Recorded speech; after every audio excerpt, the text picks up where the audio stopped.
अस्सलामुअलैकुम everyone, this side is S. So आज मैं आपको बताऊंगी सोशल मीडिया अकाउंट के बारे में। देखें ये सर्च बार में इसको मैंने सर्च किया, ये आ गया सोशल मीडिया। इसको मैंने किया ओपन। अब देखें इसका इंटरफेस कुछ इस तरह से है। अब यहाँ पर अगर मैं किसी भी यूट्यूबर का नेम सर्च करती हूँ या कुछ भी करती हूँ तो मुझे उसका एवरीथिंग वो डेटा सारा दे देगा कि कब से उसकी वीडियो बन रही है, कितनी बन रही है, वो कितने कमा चुका है, कितना हो चुका है, यानी सबके बारे में बता देगा। अब देखें इधर पे इसने टोटल क्रिएटर्स ही बताया, मैं 90 मिलियन इस पर काम कर रहे हैं।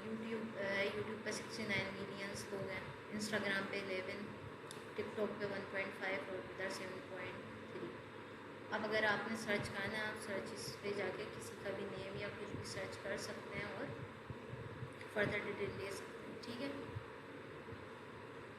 तो चले हम मिलते हैं न्यू नेक्स्ट वीडियो के साथ। जब तक के लिए अल्लाह हाफ़िज़।